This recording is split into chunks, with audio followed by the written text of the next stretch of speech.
ini kita akan membahas pentingnya sistem politik di Indonesia. Bersama aku, Cindy Maya, dan 3 teman hebat aku. Aku Nesila Zahra, senang bergabung di podcast bareng kalian. Aku Salsabila Rosa, siap menemani pembahasan kali ini. Dan aku Meza Amelia Sari. Ayo kita bahas dengan fun dan tetap informatif. Jadi buat yang lagi nonton atau dengerin kita, siap-siap ya, karena kita akan kupas dari dasar sampai ke struktur kekuasaan negara. Yuk kita mulai. Oke, kita mulai dari hal yang paling dasar dulu nih. Apa sih yang dimaksud sistem politik Indonesia menurut kalian? Nah, jadi sistem politik Indonesia adalah cara negara untuk mengatur kekuasaan, membuat keputusan, dan melakukan hubungan antara pemerintah dengan rakyat. Nah, sistem ini tuh nggak berdiri sendiri, jadi berlandaskan dengan Pancasila dan Undang-Undang 1945. Betul guys, jadi di Indonesia itu semua proses politik harus sesuai dengan nilai-nilai Pancasila. Nah, itu yang membedakan sistem kita dengan negara lain. Intinya, sistem politik itu kayak mesin yang bikin negara itu berjalan. Kalau mesinnya bagus, nah negara itu akan berjalan dengan stabil. Oke, selanjutnya kita akan bahas bentuk sistem pemerintahan di Indonesia. Yang pertama, aku mau dengar nih pendapatnya dari Salsabila dulu.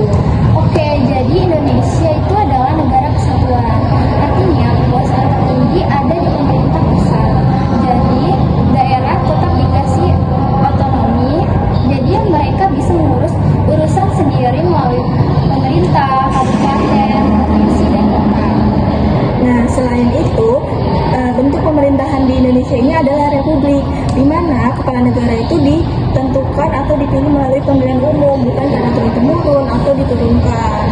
Dan sistem pemerintahan presidensial itu berarti punya kekuasaan eksekutif dan dipilih langsung oleh rakyat dalam masa jabatan 5 tahun.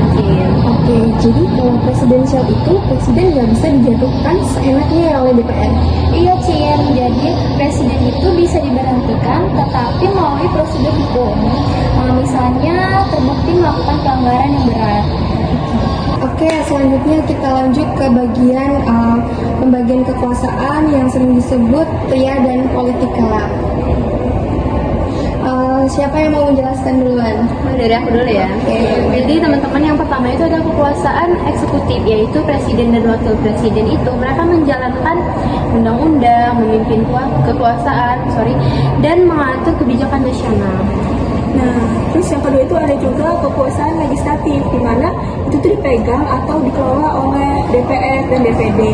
Tugas dari DPR itu membuat undang-undang, menyusun anggaran, dan mengawasi pemerintah. Ya, benar banget. Dan Kalau selanjutnya, DPD itu lebih ke mewakili daerah. Mereka memberikan pertimbangan terhadap undang-undang yang berkaitan dengan daerah. Nah, kalau yang terakhir itu ada kekuasaan yudikatif. Nah, kekuasaan ini guys dipegang oleh Mahkamah Agung, Mahkamah Konstitusi, dan Komisi Yudisial. Nah, mereka ini menjalankan atau mengurus pengadilan, habis itu menguji undang-undang dan menjaga etika para hakim. oke, jadi pembagian kekuasaan itu sangat penting ya teman-teman, agar tidak ada pihak yang dominan atau penyalahgunaan kekuasaan. Iya, betul. Nah, konsep ini tuh dikenal sebagai check and balance, di mana mereka itu sering dikatakan sebagai mengawasi sesama antar lembaganya gitu loh. Iya. Oke, sekarang masuk ke sistem kepartaian ya. Kenapa sih di Indonesia banyak sekali partai? Ada yang bisa jelasin? Jadi menurut saya Indonesia itu menganut sistem multipartai. Negara kita punya keberagaman budaya, suku, agama, dan nilai. Jadi yang ingin aspirasinya disalurkan. Iya. Selanjutnya, Nah, partai juga memiliki banyak fungsi teman-teman, antaranya itu seperti pendidikan politik, rekrutmen pemimpin, menyalurkan aspirasi rakyat, dan juga ikut dalam pemilu. Iya, makanya tiap pemilu kita bisa lihat kan banyak partai-partai dengan platform yang berbeda-beda. Iya, betul. jadi Itulah begitu ya, kalau partai itu mungkin karena banyak itu ya banyak juga fungsinya gitu. Nah, teman-teman, nggak kerasa nih kita ada di penghujung pembahasan ya teman-teman. Nggak terasa banget ya, ternyata kita udah ngobrol santai selama ini. Tiba udah closing aja ya, nggak kerasa. Oke, selanjutnya Salsabila Rosa bisa menjelaskan tentang prinsip demokrasi. Oke, jadi Indonesia itu menganut demokrasi Pancasila. Artinya, semua kegiatan politik berpedoman pada nilai-nilai kemanusiaan, gotong royong, musyawarah, dan keadilan sosial.